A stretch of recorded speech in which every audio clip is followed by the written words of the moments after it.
Rabbi shrah li sadri wa yassir li amri wahlul 'uqdatam min lisani yafqahu qawli. Amma ba'd. Pertamanya kita panjatkan kesyukuran kita kepada Allah Subhanahu wa taala kerana dengan limpah rahmatnya Allah Subhanahu wa taala beri kita sama-sama peluang berada dalam majlis ilmu kita pada malam ni. Moga-moga kehadiran kita akan termasuk di dalam timbangan amal soleh kita nanti. Amin ya rabbal alamin. Jadi pada malam ni insya-Allah kita akan baca kitab yang baru. Kita dah khatam dah. Pertama kita di sini dulu 40 hadis kisah menarik pada Quran. Kemudian kita baca pula 40 hadis berkaitan dengan huru-hara kiamat. Alhamdulillah, 2 kitab kita dah selesai. Dan pada malam ni kita akan masuk dalam kitab yang baru, 40 hadis Nabi Muhammad sallallahu alaihi wasallam bercerita mendidik umat di taman kisah.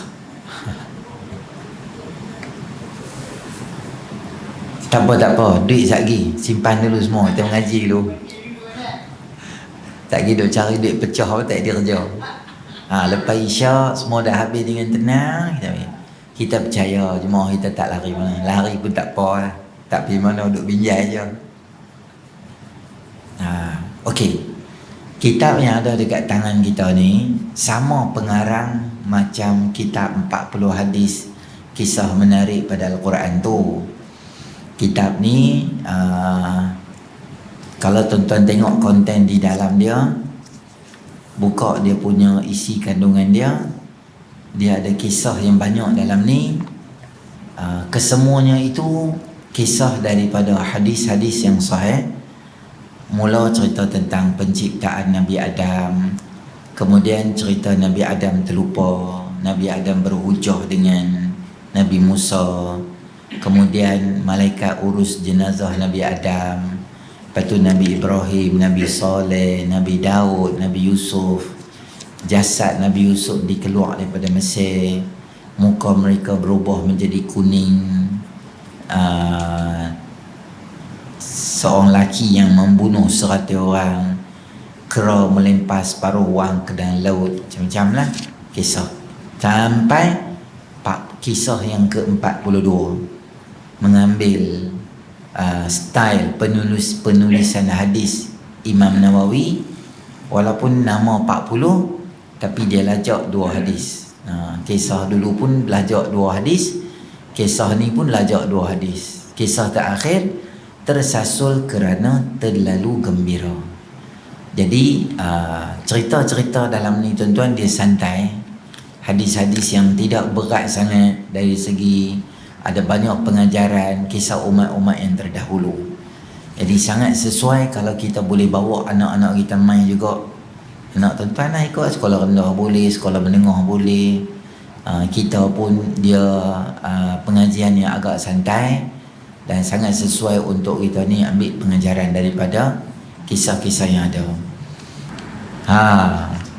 Cuma pesanan khas daripada AJK, tuan-tuan tolonglah bawa kitab. Saya pengalaman sangat banyak dengan masjid-masjid ni macam itulah. Masa bawa kitab ni kira terajang kursi nak ambil. Kalau aku tak dapat ni, dia boleh left group dia punya merajuk tu. Dia boleh tak main masjid 2 minggu sebab tak dapat kitab. Tapi hari terakhir kita jumpa dia, hari dia dapat kitab tu. Lepas tu dia tak main dah. Dia tak main dah. Sebab dia tak bawa lah kitab tu. Saya pun heran, mungkin kitab ni dia setiap hari dia hidup tau, dia bertambah. Sehari 10 kilo, sehari 10 kilo, minggu depan nanti kita nak main tu, dia dah jadi 30 kilo lah, berat dah. Kuliah sekali lagi 60 kilo, jadi berat sangat nak bawa, kena sewa backhoe lah apa semua. Tu yang kami tak bawa tu. Jadi saya harap tuan-tuan bawa lah kitab ni. Dan nombor 2, level tuan-tuan main ni saya boleh marah lah. Sebab level tuan-tuan level lama lah. Level kita tahap super senior yang tahap mantap dah. Kuliah berlambat-lambat ustaz dah. segala orang lam lah, Ustaz Auni lah, apa hebat-hebat semua duk main dah. Jadi tuan-tuan kalau boleh ada kitab, ada pen. Ada kitab, ada pen. Kita nak tulis. Atau kitab ni tak banyak Ustaz, ruang nak tulis ni kecil. Beli buku satu. Mana-mana kat kedai runcit ke, kedai buku yang macam nota kosong tu, ataupun tengoklah buku-buku sekolah anak-anak kita hantar lepas tak guna lah tu, berlambak muka surat tak ada lagi kan. Ambil zaman tu, tulis buku nota. Jadi setiap kali kuliah kita tulis isi penting. Sebab kita pun bukan banyak benda yang kita boleh ingat. Sekarang kita ingat, tak lagi lepas isyak pergi kena kat situ capati yang Syekh Pakistan tu jual tu. Asal lupa semua orang. Roti capati kan, duk makan. Ni yang boleh tanya orang lam. Jadi boleh tanya dia semua lupa. Jadi kita tulis, kita ingat gitu lah. Okey.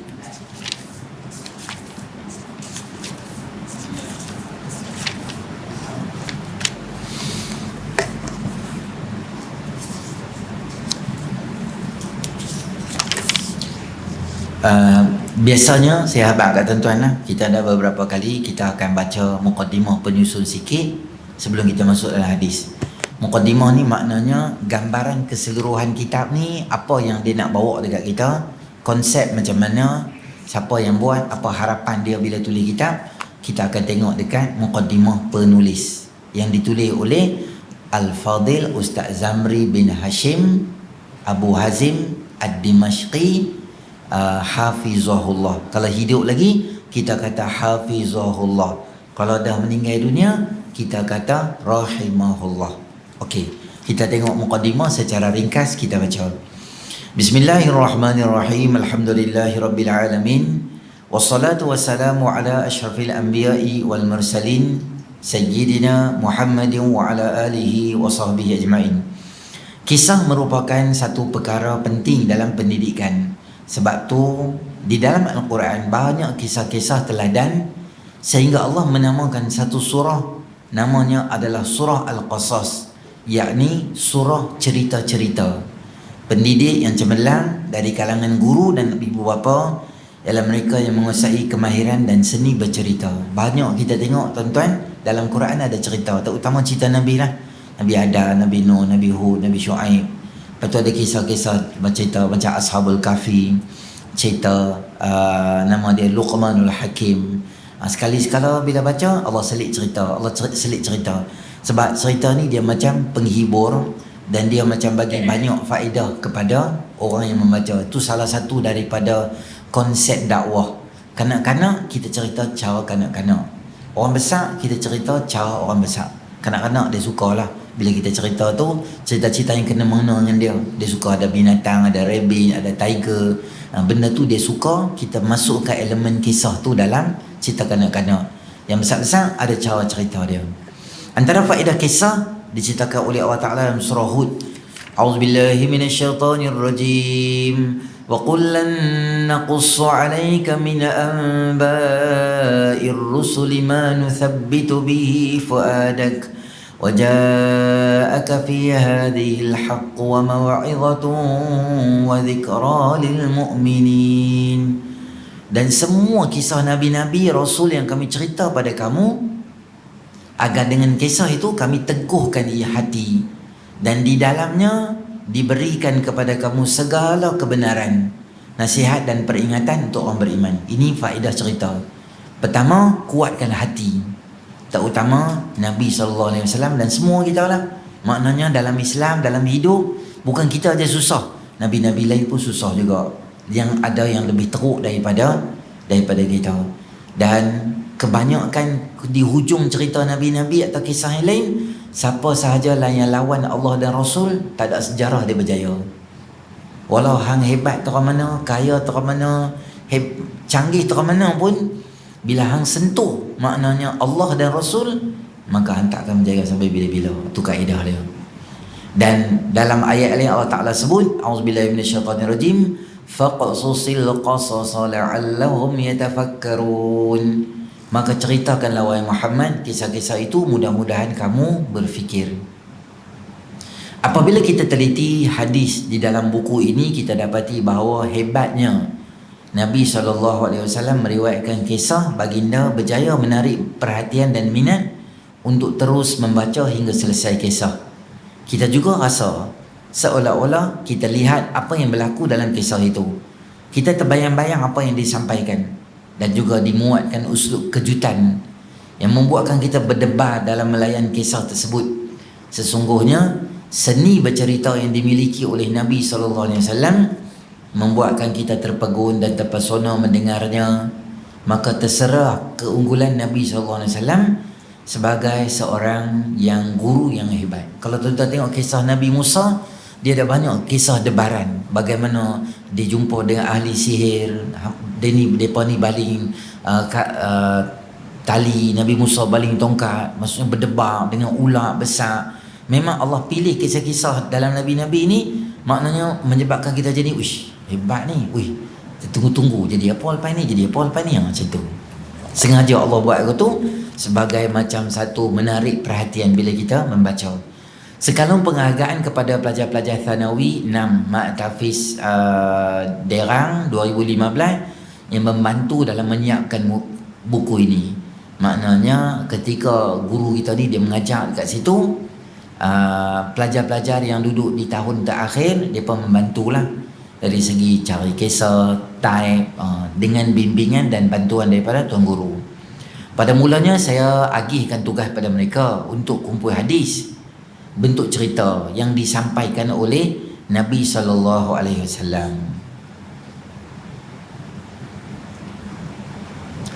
kepada para sahabat. Namun kebanyakan kisah yang mereka kumpulkan kisah zaman Nabi SAW. Umpamanya seekor paus di tepi pantai menangkap jin dan mencuri tamar, lambi ludah ke mata Sayyidina Ali dan sebagainya. Kisah itu sangat bermanfaat tapi tak menepati konsep. Konsep buku ni dia bukan kisah zaman Nabi je. Semua kisah merangkumi daripada awal sampai habis. Maka proses penyusunan kisah ini hampir siap. Saya jumpa sebuah kitab yang himpunkan kisah hadis yang sahih berjudul Sahih Al-Qasas An-Nabawi karangan Dr. Umar Al-Ashqar. Kitab ini sangat manfaat dan disertai dengan huraian lengkap. Saya banyak rujuk pada kitab ini terutama dalam menunaikan hadis. Terima kasih saya ucapkan kepada Ayanda Syekh Ahmad Fahmi Zamzam Al-Banjari Al-Nadwi Al-Maliki. Ini ketika ditulis muqaddimah ini, Syekh Ahmad Fahmi Zamzam masih lagi hidup. Sekarang ni dah hampir 2-3 tahun Syekh Fahmi Zamzam meninggalkan kita dan dikebumikan di Banjarmasin dekat Indonesia. Sekarang ni almarhum. Dan kerana sudi menyimak dan tulis kata aluan dalam buku ini, terima kasih juga buat guru-guru dan rakan-rakan yang bantu sama ada langsung atau tidak dalam menjayakan penerbitan buku ini. Jazakallahu khairan. Moga buku ini beri manfaat pada kita semua. Abu Hazim Ad-Dimashqi Zamri bin Hashim Mak Tarbiyah Islamiyah Derang, Pokok Sena Kedah Darul Aman. Di sebelah tu adalah pelajar-pelajar yang bantu untuk penulisan buku ni. Baik, sebagai muqaddimah kita baca kisah yang pertama, penciptaan Nabi Allah Adam alaihissalam.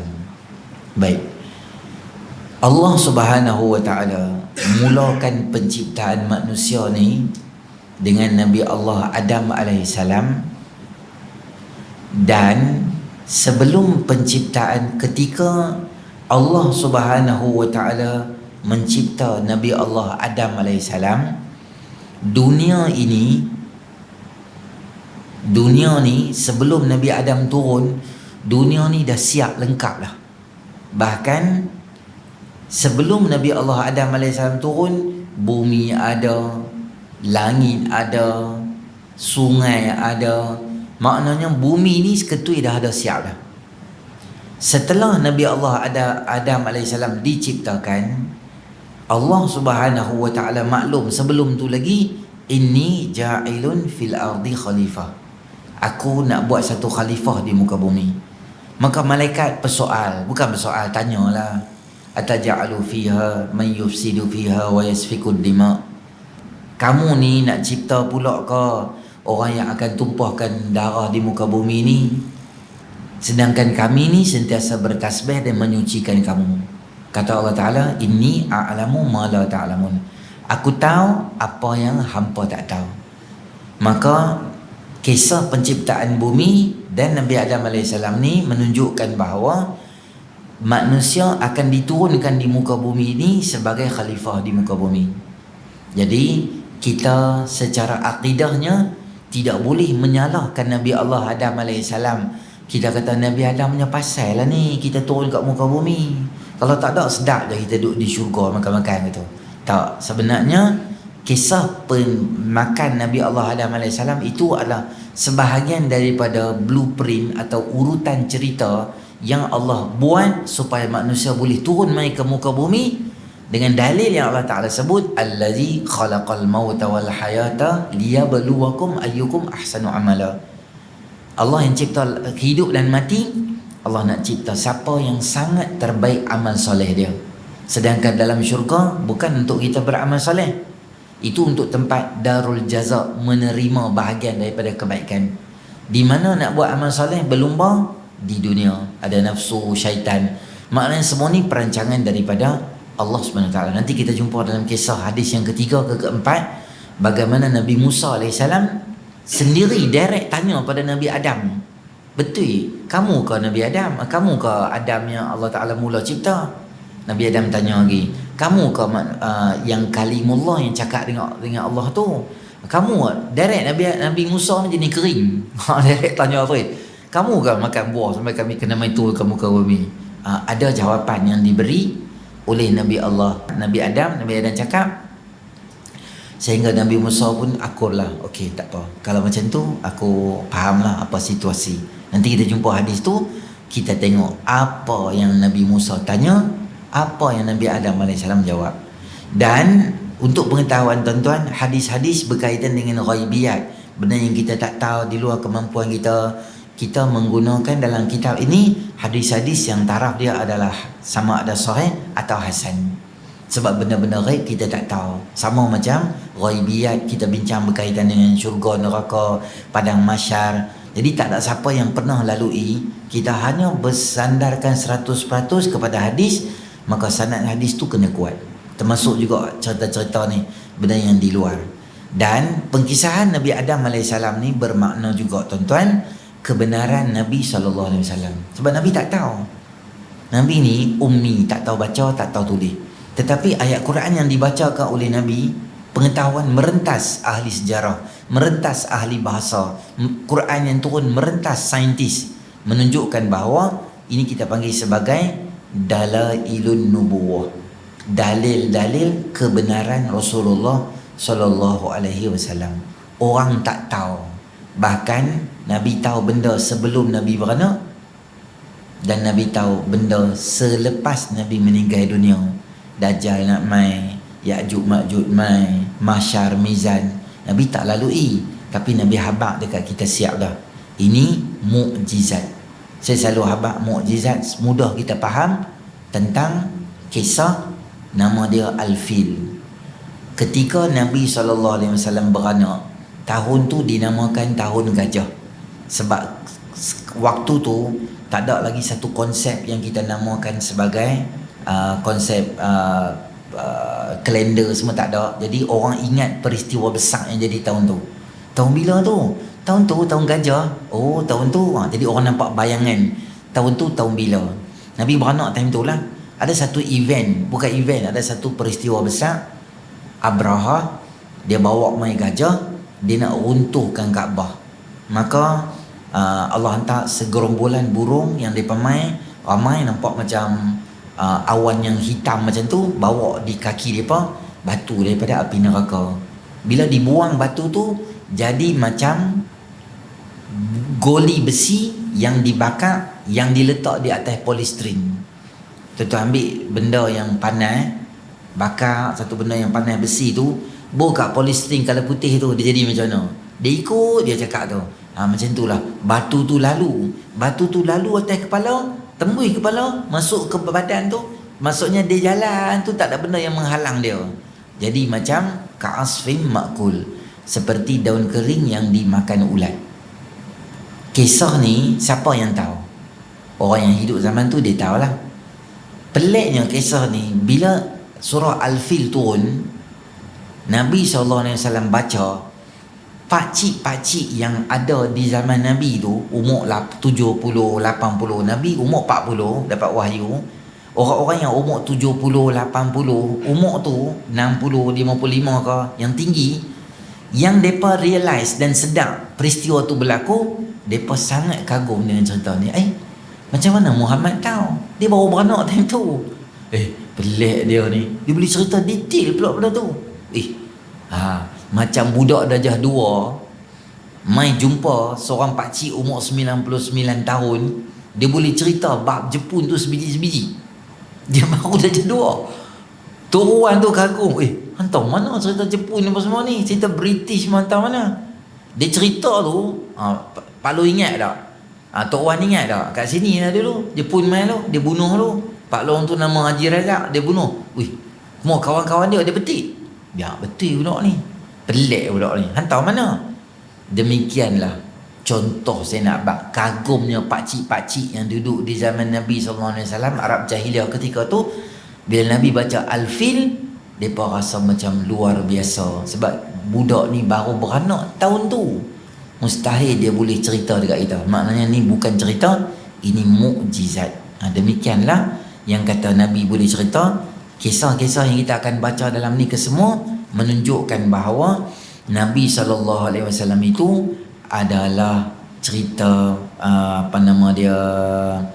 cerita berkaitan dengan mukjizat. Yang nombor 2, kisah Nabi Allah Adam AS turun ke muka bumi ni menunjukkan bahawa syaitan tu sebenarnya adalah makhluk yang tidak ikhlas ibadat dengan Allah.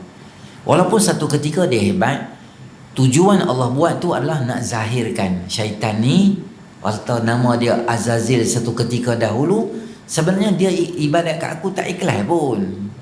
Sebab hampa tengok apa yang berlaku depan mata. Sombong tu bersarang kuat di hati dia sehingga diturunkan ke muka bumi. Tujuan Allah Ta'ala buat kisah Nabi Adam 3 benda. Satu, nak zahirkan nubuah Nabi. Satu, nak beritahu kata Nabi tu hebat. Itu nak kerasulan Nabi itulah. Yang nombor 2, nak abang kata jahatnya syaitan tadi. Yang ketiga, sebahagian daripada jalan untuk turun mai ke muka bumi untuk jadi khalifah di muka bumi. Dan yang seterusnya saya nak bagi tahu dekat tuan-tuan juga adalah manusia ni di dunia ni ada 3 makhluk yang sangat banyak dan sangat ramai. Makhluk yang pertama nama dia adalah malaikat. Malaikat ni terlalu banyak, terlalu ramai. Allah sebut dalam Quran, wa ma ya'lamu junuda rabbika illahu. Tidak ada siapa yang tahu jumlah tentera Allah melainkan Allah. Allah saja tahu, orang lain tak tahu. Nabi SAW ketika naik Isra' dan Mi'raj, Nabi kata, setiap langit 1, 2, 3, 4, 5, 6, 7, aku tidak menjumpai lubang ataupun ruang 4 jari aku nak boleh letak di langit tu yang malaikat tak ada. Maknanya penuh sepenuhnya, nak buh jari nak celah tu pun tak ada ruang sangat sebab terlalu penuh. Malaikat duduk untuk apa? Sujud dan ibadat pada Allah Subhanahu wa ta'ala. Sehinggalah hadis kata berbunyi macam bunyi berat sangat langit tu. Bunyi macam kita letak barang yang berat atas kayu tu, kalau kita jalan bunyi kerak sebab terlalu banyak. Nombor 2, malaikat dicipta oleh Allah Ta'ala daripada cahaya. Yang kedua, jin Allah cipta daripada api. Dan manusia Allah cipta yang banyak juga daripada tanah. Kullukum min Adam wa Adamu min turab. Semua hampa daripada Nabi Adam, dan Nabi Adam ni daripada turab atau daripada tanah. Terbatallah fakta yang menyatakan bahawa manusia berasal daripada monyet. Charles Darwin dia habaq kata manusia asal daripada monyet.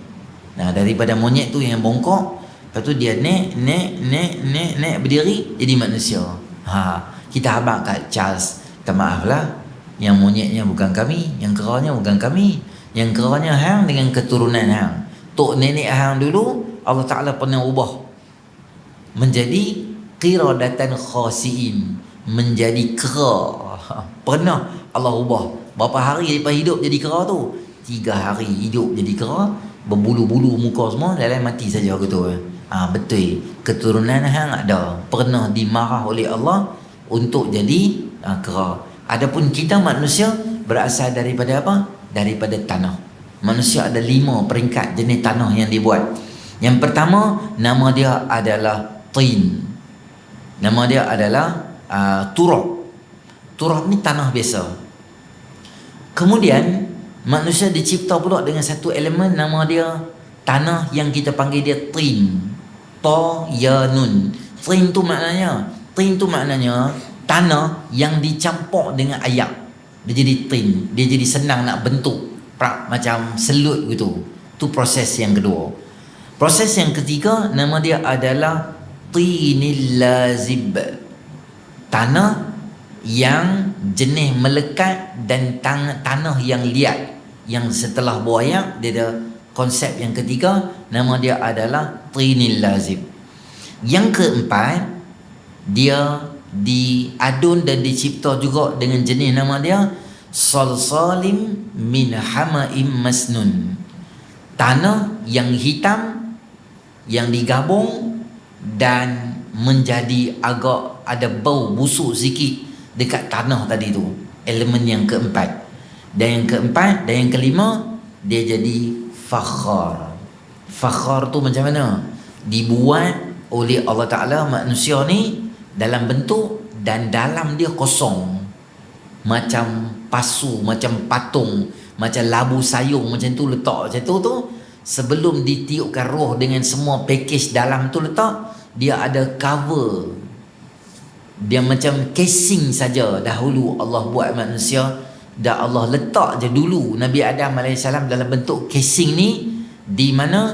Di dalam syurga. Dan malaikat lihat. Dan ketika tu Azazil pun tengok. Dia kata, apa ni? Benda apa ni malaikat Allah letak di sini ni? Ruang tu kosong. Syaitan ketika tu dia dah dapat gambaran, bila kosong dalam ni maknanya manusia ada 2. Satu, dia tak boleh tahan nafsu dia, sebab rongga dia terlalu kosong untuk kawal nafsu dia. Yang kedua, dia tak boleh kawal adalah kemarahan dia. Manusia dia akan kalah dengan 2 elemen ni, menyebabkan syaitan dia dapat gambaran tentang apa yang manusia Allah Subhanahu Wa Taala buat. Ketika under construction Nabi Adam AS dalam proses pembinaan, Nabi SAW telah pun dilantik menjadi Nabi. Dalam hadis lain Nabi ditanya, mata kunta nabiyan, bila kamu jadi Nabi ni wahai Rasulullah? Wala adamu bainar ruhi wal jasad.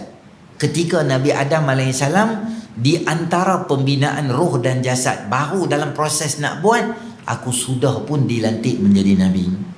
Tapi yang umur 40 yang jadi Nabi tu apa? Itu bukan lantikan, itu pengisytiharan. Sebab apa umur 40 baru isytihar? Boleh je habaq. Masa baby tu kan boleh habaq dah Nabi. Boleh habaq. Sengaja Allah tangguhkan sampai umur 40 supaya manusia, terutama kafir Quraisy, hampa tengok. Nabi yang aku lantik ni, hampa sendiri tengok. Selama 40 tahun ni hampa tengok track record dia. Ada tak dia buat benda tak elok? Ada dia penayang apa?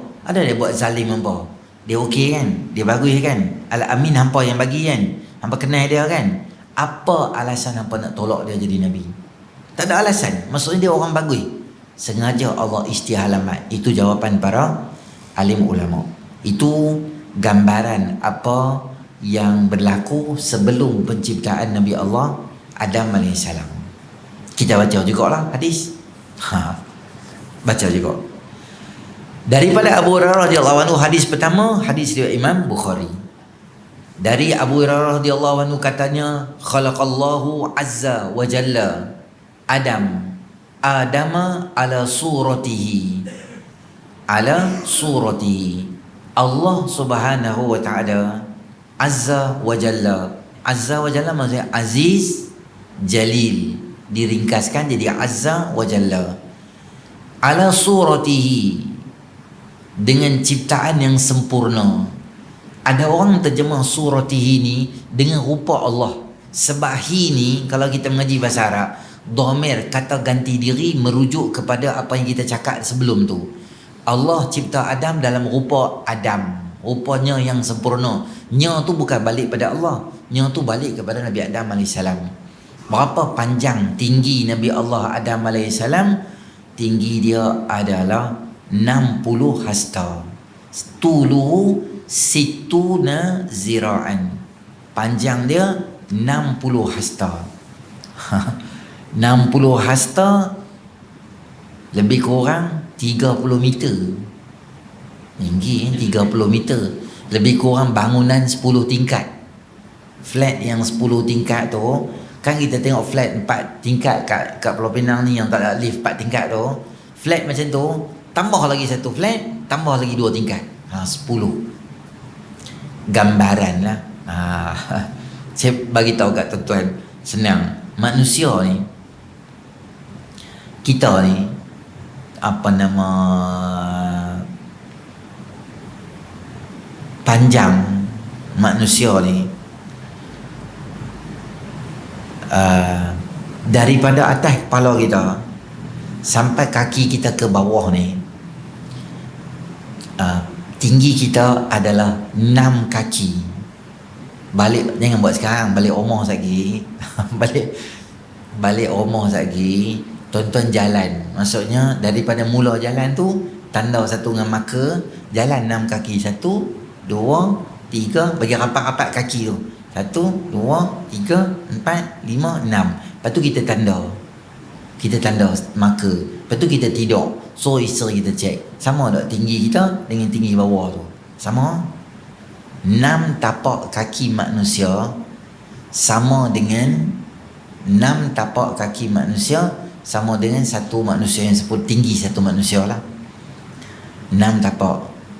Kalau Nabi Adam lebih kurang 30 hasta, 60 hasta, maknanya 60 hasta maknanya 10 kali 10 kali 6 tapak kaki Nabi Adam tu, maksudnya 10 kali tapak kaki tu. 10 hasta, satu tapak tu 10. 10 panjang. Sebab badan manusia dia sama tali dengan tapak kaki Allah buat. Laqad khalaqnal insana fi ahsani taqwim. Allah cipta ni bukan cincai. Jadi lebih kurang jadi tanya jalan-jalan tak, semua dia ada kira-kira dia. Kan tuan-tuan nak beli kasut kan, tengok sini kan. Tak, panjang sini, daripada sini sampai sini betul-betul dekat tapak kaki sebelum masuk pergelangan tangan ni, inilah dia, namanya adalah panjang tapak kaki kita. Besar lah ustaz, yang ni King Kong punya tapak kaki. Balik jangan buat lah ni hudur. Balik rumah, bor kaki kat sini. Lagi dia buat terjam tu, tangan lah tergolek tu. Bor kaki tang ni, kaki tang sampai sini Katalah tuan-tuan, ni tempat jam ni ni tangan kita. Daripada kalau kita ambil kasut kan, beli sampai kat jam pakai, tobat ketat kasut tu. Kasut tu dia tak cukup. Hang kena beli kasut sampai sini, baru dia cukup matching. Pinggang sama sesuai dengan tengkok manusia. Kata nak beli seluar, tempat fitting room tu penuh, orang tak boleh masuk. Alamak, ramai orang batok air raya. Beli seluar cukup ke tak ni?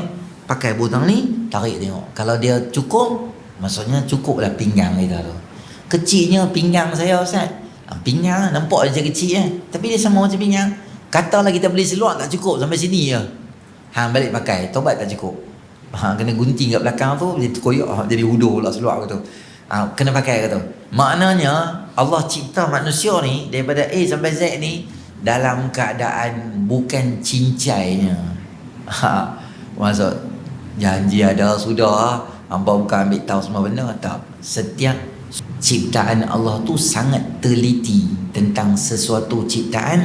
Allah tak main cipta ikut dan gitu je. Ular tak ada kaki, boleh lari, gerak lebih laju pada kita. Ular tak ada kaki, boleh berenang dalam air lebih champion pada kita yang ada kaki. Bahkan silap air bulan, bot kita setakat sampan kita dayung tu menang kat ular lagi. Dalam sungai atau dalam laut ada ular tu, dia hambat kita. Kalau hang dayung kok dan tak kuat, stamina tak kuat, dia boleh panjat atas bot tu. Padahal dia tak ada kaki. Allah cipta semua tu kreatif. Zirafah jenis tinggi, buaya jenis jalan kat bawah tu, ikan jenis ikan, burung jenis burung. Semua benda Allah cipta tu adalah ketelitian dan kreativiti ciptaan Allah Ta'ala. Manusia ni dia tak termenung. Kita buat kunci kita daripada 1 sampai 1000. Sampai 1000, kawan hak buat kunci pun tak ada idea lah. Dia akan ulang balik hak satu balik. Kerana kunci motor kita boleh masuk kunci motor kawan. Ada kunci azal dulu. Baik, saya sambung sikit lagi. Jadi penciptaan Nabi Allah Adam AS setinggi 60 hasta. Kemudian apabila dicipta, falamma khalaqahu, setelah dicipta Nabi Allah Adam AS, perkara pertama yang disebutkan oleh Allah Subhanahu wa taala adalah idhab fasallim ala ikan nafar wa hum nafarun minal malaikati julusun. Pergilah kamu dan beri salam kepada malaikat yang ada dekat situ, ramai-ramai itu yang sedang duduk di situ, kamu pi dan bagi salam pada mereka. Ini Allah Subhanahu wa taala ajak. Perkara pertama adalah adab. Pi jumpa, bagi salam pada malaikat.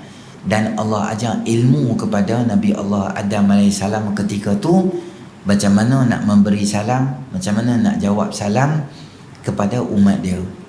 Jadi tuan-tuan, ini antara perkara pertama yang diarahkan oleh Allah Subhanahu wa taala kepada Nabi Allah Adam AS. Kemudian ada lagi beberapa arahan Allah Subhanahu wa taala, cara jawab salam dan sebagainya. Jadi sebagai muqaddimah, saya tak mau habiskan lagi kitab hadis ni, insya-Allah.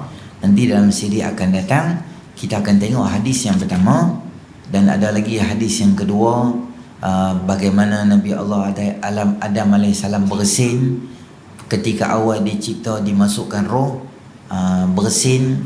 Jadi apa yang kita kena buat bila bersin dan sebagainya. Lepas tu ada hadis yang kedua, Nabi Adam AS terlupa dia pernah bagi umur dia kepada Nabi Allah Daud AS 40 tahun. Lepas tu kisah banyaklah. Tapi saya harap kat tuan-tuan, kisah-kisah yang di luar daripada kemampuan manusia ni, dia mesti merujuk kepada hadis yang sahih. Jadi hadis kita baca ni hadis Bukhari, maka tak perlu risau kitab kita ni adakah kita kata hadis-hadis ini hadis macam betul ke tak betul ke, kami tak tahu, tak ada, insya-Allah. Baik, saya nak cakap sikit lah tuan-tuan, beberapa minit yang ada ni berkaitan dengan arwah yang meninggal baru ni, bukan baru ni lah, 7 tahun dah, Zul Farhan tu, yang isunya adalah isu buli lah. Dia masuk dalam Universiti Pertahanan tu. Kisah dia dalam satu bilik tu, dalam duduk di asrama tu ada barang hilang. Barang tu adalah barang laptop hilang. Maka dalam beberapa orang yang ada ni, mereka pergi jumpa seorang yang katanya pengamal perubatan. Tak tahulah Islamik ke tak Islamik, tak tahu. Lepas tu kawan hak bomo ni lah, dia habaq kata orang yang ambil tu sekian-sekian orang. Maka mereka pun pergi jumpa dia, tanya kat dia, betul ke hang ambil? Dia kata tak, aku tak tahu, aku tak ambil. Mereka paksa dia, pukul dia, ramailah 30-40 orang. Yang paling kemuncaknya, dia kena panggil daripada pukul 4 pagi sampai pukul 11 pagi. Kemuncak dia belasah dia, tak tahu apa dia buat. Dan antara benda yang sangat menyayat hati adalah penggunaan setrika yang panas, yang ditekap di seluruh badan hampir 80%, dan yang paling teruk adalah ditekap di alat kelamin. Dan kita pun tak tahu setakat mana dia punya kesusahan, kepayahan yang dia meronta-ronta macam itulah. Kemudian bawa pergi hospital dan sebagainya, akhirnya meninggal. Masuk mahkamah, tak ada apa masa awal itu. Kemudian dijatuhkan hukuman pula, kena gantung lah. Setakat hari ni itulah keputusan mahkamah. Saya tak tahulah, katanya nak pergi mahkamah rayuan, nak dapat rayuan diraja. Setakatlah perkara tu tak jadi. Apa yang ada sampai situ, setakatlah kekal hukuman. Saya tak mau komen berkaitan polis, saya tak mau komen kerja mahkamah. Saya cuma nak beritahu tuan-tuan beberapa benda lah. Pertama, isu adalah berkaitan menghadiri bomo. Perangai tu saya rasa untuk umur yang 19, umur 20 tahun masa awal mereka berada di situ tu, perkara tu adalah sangat perkara yang bertentangan dengan syarak. Kita kena pesan dekat ahli keluarga kita, mempercayai bomo, dukun, pawang, dan katanya dia tu sembahyang hajat dan sembahyang istikharah. Saya tak tahu apa yang dia sembahyang dan apa yang dia dapatkan hajat sehingga menyebabkan memberi mudarat pada orang. Padahal Nabi SAW menyebut la darar wala dirar. Tak boleh mudaratkan orang, tak boleh hang membiarkan orang memudaratkan hang dan sebagainya. Mudarat ni ad-dararu yuzal. Darurat ni mesti dihilangkan. Tapi hang menjadi punca, pandai-pandai reka cerita, hang pun tak ada bukti, yang tak ada saksi, hang kata hang sembahyang hajat, hang agak-agak je firasat hang. Firasat itu sangkaan. Sangkaan tak boleh jadi satu hujah. Dia tak ada bukti, tak ada saksi, tiba-tiba jadi kawan tu paksa kawan tu. Satulah. Yang nombor dua, saya agak heran bagaimana umur 18-19 sudah hilang peri kemanusiaan dan kasih sayang. Umur hang baru 19 tahun, hang nak tekap kawan hang dengan setrika, kawan tu mesti riau. Dia mesti riau. Dia buat. Dia macam tak kesian kat orang ke? Kita tak tahu macam mana duduk di negara kita. Patutnya negara kita ni lah, dengan rakyat, dengan bangsa kita, jenis macam tu, jenis tak kita, jenis tak kira kat orang, jenis orang tengok orang susah kita pun tolong orang. Dah kawan tu kata tak ambil, yang tekap. Allah, sampai mati je kawan tu. Jadi melecur terlalu 80% melecur di badan dia tu. Cuma saya tak faham di mana hilang kasih sayang atau di mana hilang keperimanusiaan. Sebab mungkin saya rasa dalam laporan dibaca oleh mahkamah, dia 30-40 orang duk buat benda tu jadi macam satu benda seronok. Kawan di belakang buat lagi, dia ni memang jahat, buat lagi. Kita boleh bayang sebab ramai kan, tekap buat lagi, tak mengaku lagi, buat lagi. Dia jadi begitu. Punca nombor 3 saya nak apa? Kawan. Carilah kawan yang baik-baik, yang cari kawan yang merepek. Besar anak-anak kita baru lepas ni SPM semua keluar, UPU semua, anak-anak semua masuk universiti. Bully, iyalah, kadang-kadang dia ada di mana-mana, dia subjektif. Kita tak boleh kata tak ada, tak boleh kata ada saja. Kita tak boleh kata tempat tu sedia-sedia bully, tak juga. Kita tak boleh kata tempat tu tak ada sedia-sedia. Dia ada lah, tak sikit banyak dia ada. Tapi kita kena pesan dekat anak-anak kita, jangan terlibat dengan benda tu, kerana benda tu sangat bertentangan dengan syarak.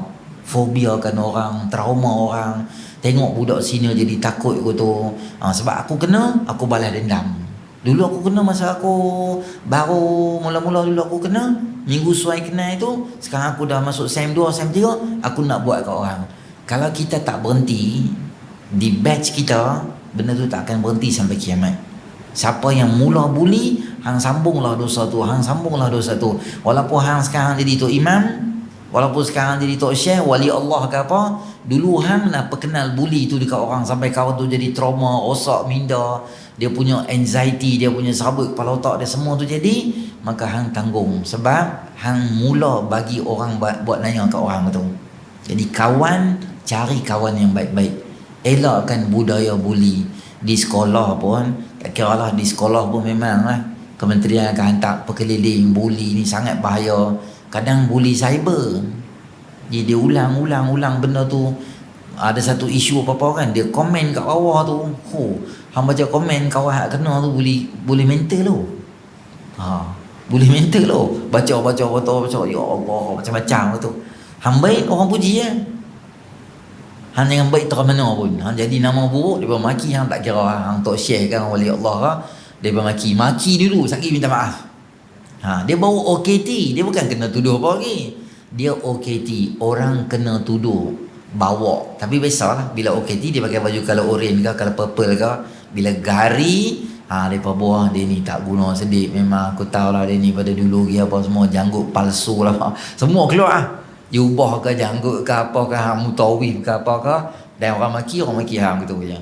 Jadi dia akan menyebabkan orang jadi mental keluarga, termasuk dengan anak, isteri, mak mentua, pak mentua. Dia kesan yang sangat banyak dalam masyarakat. Jadi kita faham 3 benda.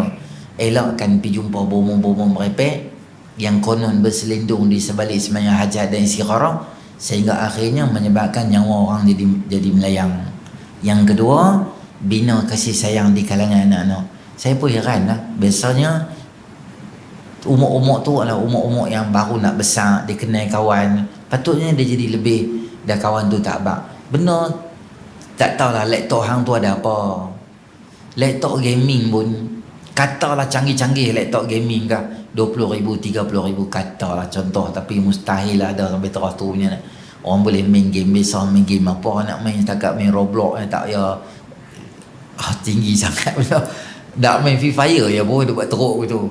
Ada apa sampai hang nak bunuh orang tu, ada apa dalam tu? Tak ada apa pun. 5 katalah laptop hang student je kot, hang beli kat Imika pun 1,000 ya boleh dapat elok ya. Katalah hang upgrade lah 5,000 lah kata. 5,000 ke 10,000 pun tak layak untuk sampai nak ambil nyawa orang. Cuma nak tahu ada apa yang hang trigger sangat, hang takut benda tu orang ada kat orang.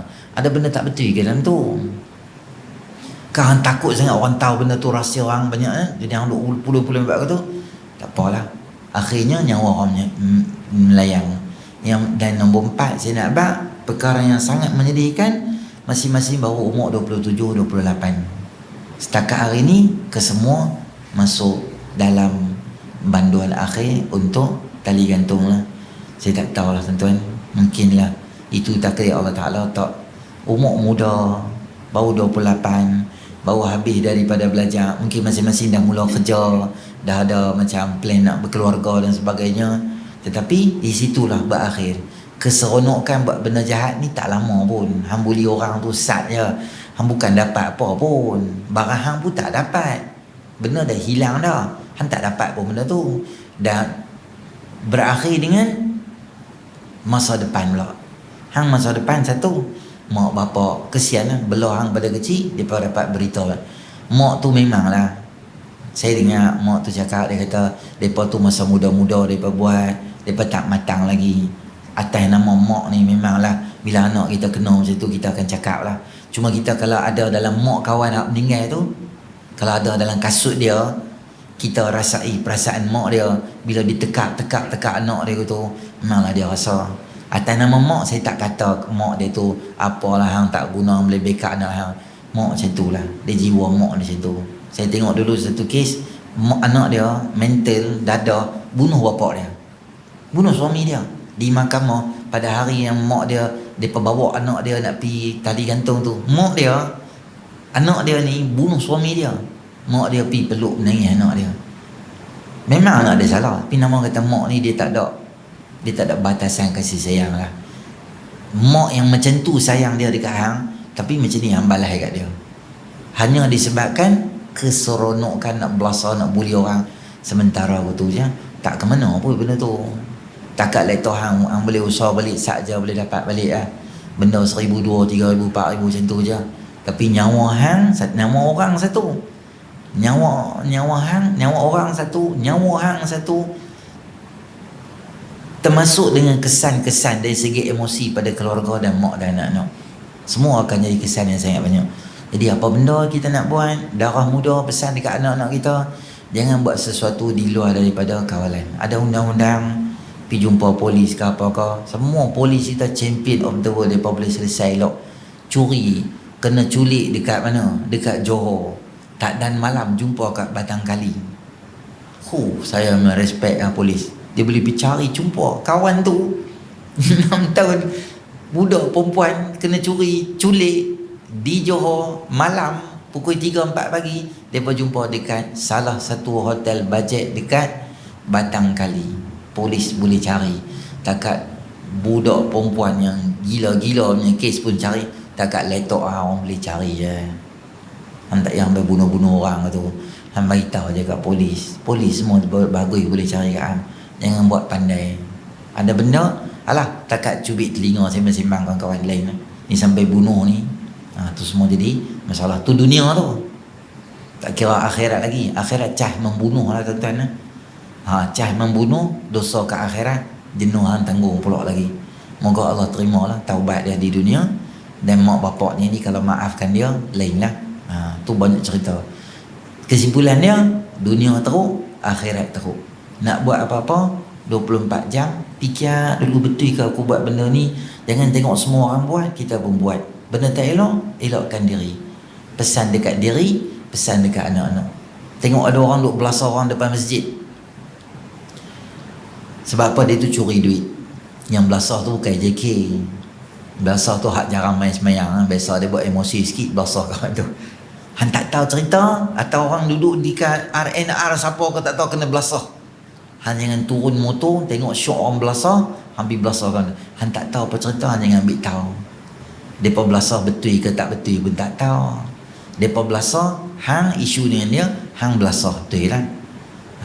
Melainkan dia ada buat satu benda yang melibatkan Islam ke apa ke. Tak boleh belasah orang sampai luka-luka semua tu. Hang panggil polis, hang bagi kat dia buat. Orang masuk rumah kita, curi barang kita, kita jumpa polis. Polis macam mana? Tak boleh kita cedera sampai luka. Kita tak boleh pukul dia sampai cedera, luka, patah, tak boleh. Tapi kita geram lah Ustaz. Dia masuk rumah saya, dia cuba nak buat benda tak elok kat isteri saya. Jadi saya ambil beg saya tu, saya bagi kepala dia sekali gitu. Jadi macam bengong gitu lah. Dia geram sebab nak kacau isteri. Tak ada lah luka apa, cuma geram gitu lah. Itu normal manusia, biasa, naluri. Tapi hang tak boleh pukul sampai patah tangan. Hang tak boleh belah kepala dia, hang geram ambil tindakan sendiri. Tu tak boleh.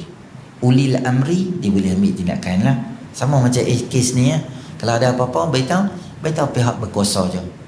Dekat laptop hang tu, tak tahulah akhirnya laptop dapat ke tak dapat, tak tahu. Kes tu selesai di situ. Moga dia jadi sedikit pengajaran pada kita semua, insya-Allah. Baik. A'udzubillahi minasyaitonir rajim. Bismillahirrahmanirrahim. Alhamdulillahirabbil alamin. Wassalatu wassalamu ala asyrafil anbiya'i wal mursalin wa ala sahbihi ajma'in. Allahumma anfa'na bima 'allamtana wa 'allimna ma yanfa'una wa zidna ilma. Rabbana atina fid dunya hasanah fil akhirati hasanah wa qina adzabannar. Sallallahu ala sayyidina Muhammadin nabiyil ummi wa ala alihi wa sahbihi ajma'in. Alhamdulillahirabbil alamin. Assalamualaikum